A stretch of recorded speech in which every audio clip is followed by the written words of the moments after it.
মার্কিন যুক্তরাষ্ট্রের জশ জন নামে এই ব্যক্তি ওটাই লেকের পশ্চিমে অবস্থিত নটিপটি গুহাতে পৌঁছায়। জশ জন ও তার ভাইয়ের ছোটখাটো গুহায় প্রবেশ করার অভিজ্ঞতা তাদের ছিল, তাই সে ও তার ভাই সিদ্ধান্ত নেয় নটিপটি গুহার সব থেকে গভীরে যাবে এবং নতুন রেকর্ড গড়বে। কিন্তু জন জানতো না যে এই সিদ্ধান্ত তার জীবনের ভয়ঙ্কর সিদ্ধান্ত হতে চলেছে। সে ও তার ভাই গুহার মধ্যে প্রবেশ করে নটিপটি গুহার সরু রাস্তার মধ্যে হামাগুড়ি দিয়ে আগের দিকে যেতে থাকে।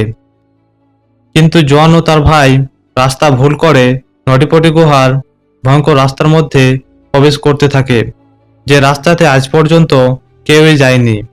রাস্তাটা এতটাই সরু ছিল যেখানে হাত পা নাড়ানো তো দূরের কথা, ঠিকভাবে নিঃশ্বাস নিতে পারছিল না।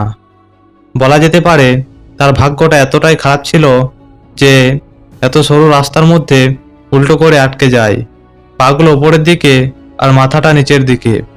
এই ঘটনাটি ছিল 26 বছর বয়সের জন জস নামের এই ব্যক্তির। নটিপটি গুহার সরু রাস্তার মধ্যে আটকে পড়া সেই 27 ঘন্টা তার জীবনের। মার্কিন যুক্তরাষ্ট্রের ওটাই লেকের পশ্চিমে অবস্থিত ছোট ছোট পাথরের হাইড্রোথার্মাল গুহা নটিপটি। 1960 সালে প্রথমবার ডেলগিন নামে এই ব্যক্তি নটিপটি গুহাটি খোঁজ করেন। তারপর থেকে হাজার হাজার মানুষ ওই গুহাতে তাদের বাহাদুরিতা দেখাতে আসেন।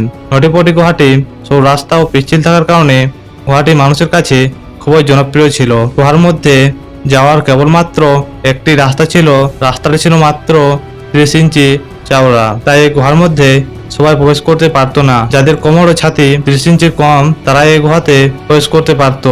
এখানে প্রতি বছর 2000-এরও বেশি লোক প্রবেশ করার জন্য আসে। 1999 থেকে 2004 সালের মধ্যে বেশ কিছু দুর্ঘটনা ঘটে। নেক্সট পার্টের জন্য কমেন্ট করো।